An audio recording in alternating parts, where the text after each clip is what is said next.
صحیح بخاری کی حدیث نمبر 1153۔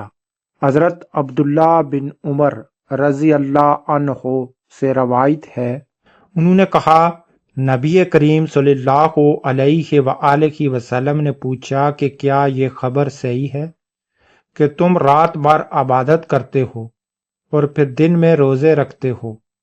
میں نے کہا جی ہاں حضور، میں ایسا ہی کرتا ہوں۔ آپ صلی اللہ علیہ وآلہ وسلم نے فرمایا کہ لیکن اگر تم ایسا کرو گے تو تمہاری آنکھیں بیداری کی وجہ سے بیٹھ جائیں گی اور تیری جان ناتواں ہو جائے گی۔ یہ جان لو کہ تم پر تمہارے نفس کا بھی حق ہے اور بیوی بچوں کا بھی، اس لیے کبھی روزے بھی رکھو اور کبھی بلا روزے کے بھی رہو، عبادت بھی کرو اور سو بھی جاؤ۔ اس حدیث میں حضرت عبداللہ بن عمر رضی اللہ عنہ رات کو عبادت کیا کرتے تھے، نماز پڑھا کرتے تھے اور دن کو روزہ رکھتے تھے۔ جب ہمارے پیارے نبی حضرت محمد صلی اللہ علیہ وآلہ وسلم کو اس کا علم ہوا تو انہوں نے حضرت عبداللہ بن عمر رضی اللہ عنہ سے پوچھا کہ کیا تم واقعی ایسا کرتے ہو، یہ صحیح ہے؟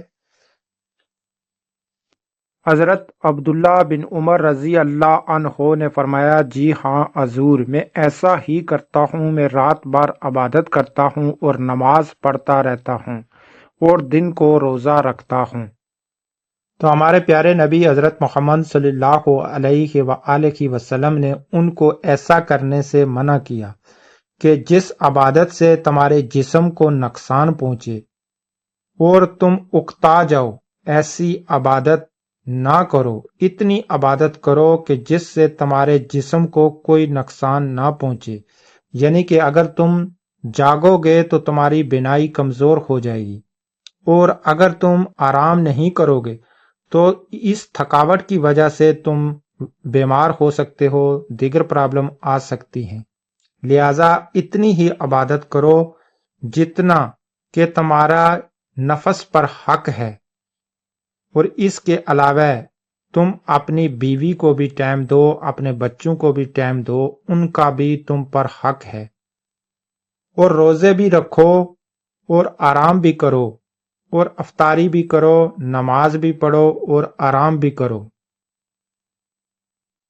صحیح بخاری کی حدیث نمبر 1154۔ حضرت عبادہ بن صامت رضی اللہ عنہ سے روایت، انہوں نے کہا کہ نبی کریم صلی اللہ علیہ وآلہ وسلم نے فرمایا جو شخص رات کو بیدار ہو کر یہ دعا پڑھے لا الہ الا اللہ ولا قوت الا باللہ، ترجمہ اللہ کے سوائے کوئی معبود نہیں، وہ اکیلا ہے، اس کا کوئی شریک نہیں، ملک اسی کے لیے ہے اور تمام تعریفیں بھی اسی کے لیے ہیں، اور وہ ہر چیز پر قادر ہے۔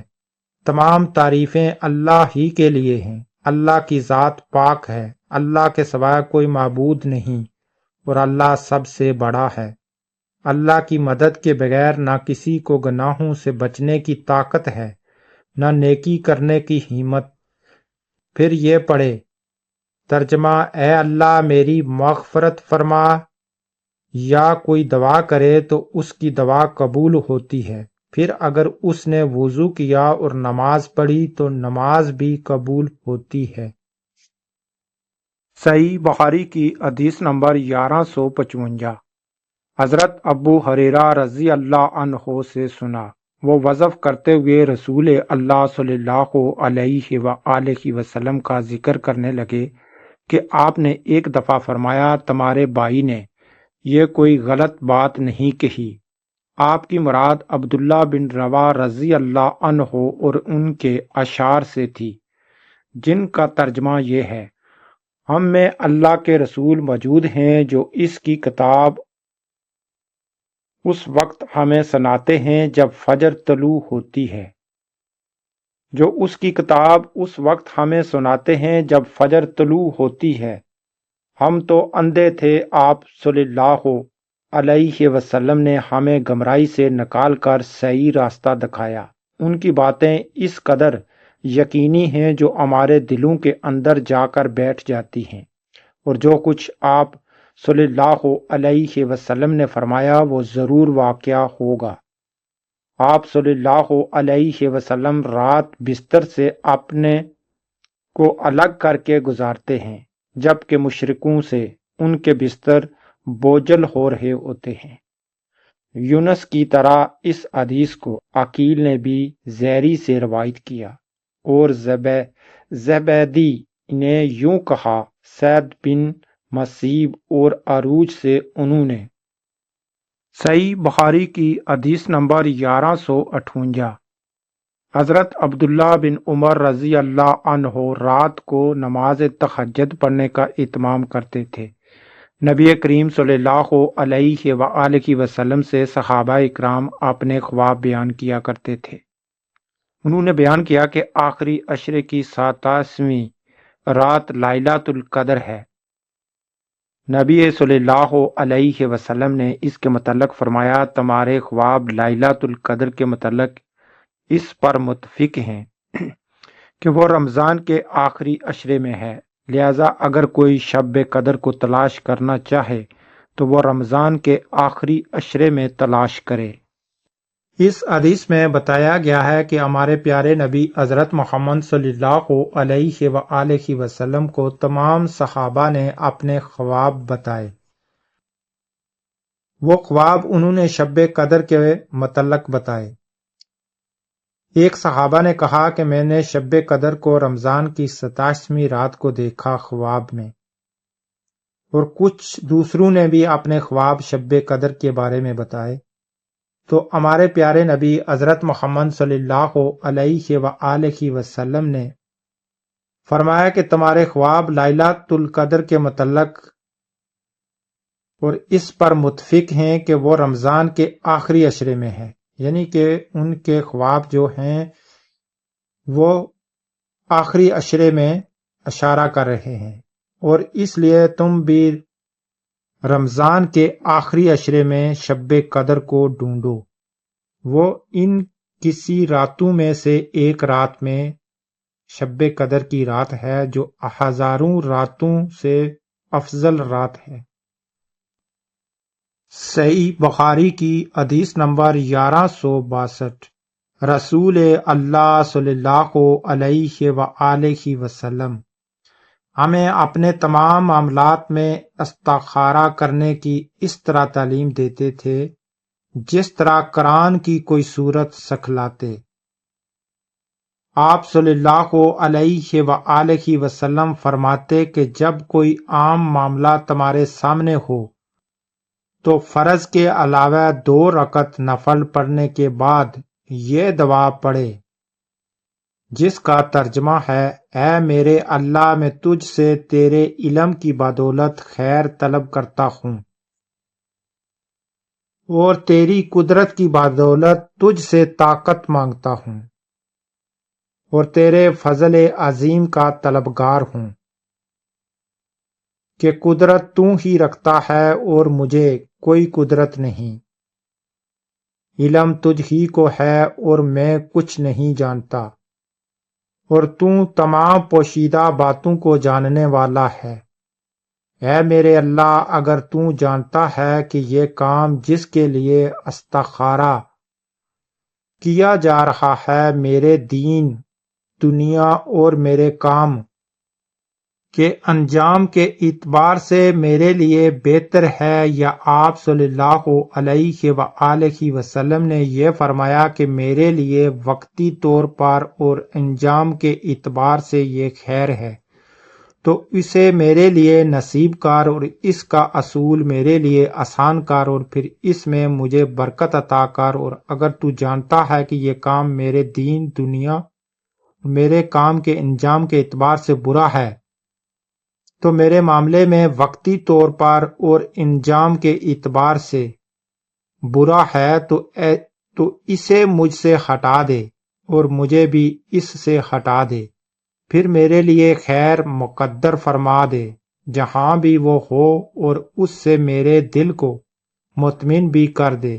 آپ صلی اللہ علیہ وآلہ وسلم نے فرمایا کہ اس کام کی جگہ اس کام کا نام لے۔ صحیح بخاری کی حدیث نمبر 1163۔ نبی کریم صلی اللہ علیہ وآلہ وسلم نے فرمایا، جب کوئی تم میں سے مسجد میں آئے تو نہ بیٹھے جب تک 2 رکعت تحیات المسجد کی نہ پڑھ لے۔ اس حدیث میں ہمارے پیارے نبی حضرت محمد صلی اللہ علیہ وآلہ وسلم نے فرمایا، تم میں سے کوئی جب بھی مسجد میں آئے اس وقت تک نہ بیٹھے جب تک وہ 2 رکعت نماز تحیات المسجد ادا نہ کر لے۔ مسجد میں اس وقت تک نہ بیٹھے۔ یہ جو نماز ہے تحیات المسجد کی نماز، جو 2 رکعت نماز ہے، اس کا ذکر دیگر حدیثوں میں بھی آیا ہے۔ ایک حدیث میں ذکر آیا ہے کہ ہمارے پیارے نبی حضرت محمد صلی اللہ علیہ وآلہ وسلم جمعے کا خطبہ دے رہے تھے تو ایک آدمی مسجد میں داخل ہوا اور وہ آ کر بیٹھ گیا، تو خطبے کے دوران ہمارے پیارے نبی حضرت محمد صلی اللہ علیہ وآلہ وسلم نے اس سے کہا کہ کیا تم نے تحیات المسجد کی نماز ادا کر لی ہے؟ اس نے کہا کہ میں نے نہیں ادا کی۔ آپ نے کہا کہ پہلے تم تحیات المسجد کی 2 رکعت نماز ادا کر اور اس کے بعد آ کر خطبے کے لیے بیٹھ۔ تو یہ نماز ہمارے پیارے نبی حضرت محمد صلی اللہ علیہ وآلہ وسلم نے فرمایا کہ مسجد میں جب بھی آؤ تو پہلے یہ ادا کرو اور اس کے بعد بیٹھو۔ اس لیے ہر مسلمان کوشش کرے جب بھی وہ مسجد میں جائے تو سب سے پہلے تحیات المسجد کی 2 رکعت نماز لازم ادا کرے۔ صحیح بخاری کی حدیث نمبر 1166۔ رسول اللہ صلی اللہ علیہ وآلہ وسلم نے جمعے کا خطبہ دیتے ہوئے فرمایا کہ جو شخص بھی مسجد میں آئے اور امام خطبہ دے رہا ہو یا خطبے کے لیے نکل چکا ہو تو وہ 2 رکعت نماز تحیات المسجد کی پڑھ لے۔ صحیح بخاری کی حدیث نمبر 1167۔ عبداللہ بن عمر رضی اللہ عنہ مکہ شریف میں اپنے گھر آئے، کسی نے کہا بیٹھیں، کیا ہوا؟ آن حضرت صلی اللہ علیہ وسلم یہ آگے بلکہ کعبہ کے اندر بھی تشریف لے جا چکے ہیں۔ عبداللہ نے کہا یہ سن کر میں آیا، دیکھا تو آن حضرت صلی اللہ علیہ وسلم کعبہ سے باہر نکل چکے ہیں اور بلال رضی اللہ عنہ دروازے پر کھڑے ہیں۔ میں نے ان سے پوچھا کہ اے بلال، رسول اللہ صلی اللہ علیہ وسلم نے کعبہ میں نماز پڑھی؟ انہوں نے کہا کہ ہاں پڑھی تھی۔ میں نے پوچھا کہ کہاں پڑھی تھی؟ انہوں نے بتایا کہ یہاں ان 2 ستونوں کے درمیان۔ پھر آپ باہر تشریف لائے اور 2 رکعتیں کعبہ کے دروازے کے سامنے پڑھی، اور ابو ہریرہ رضی اللہ عنہ نے کہا مجھے نبی کریم صلی اللہ علیہ وسلم نے چشت کی 2 رکعتوں کی وصیت کی تھی، اور اتبان نے فرمایا کہ رسول اللہ صلی اللہ علیہ وسلم اور ابو بکر اور عمر رضی اللہ عنہ صبح دن چڑھے میرے گھر ہم نے آپ صلی اللہ علیہ وسلم کے پیچھے صف بنا لی اور آن حضور صلی اللہ علیہ وسلم نے 2 رکعت نماز پڑھائی۔ صحیح بخاری کی حدیث نمبر 1176۔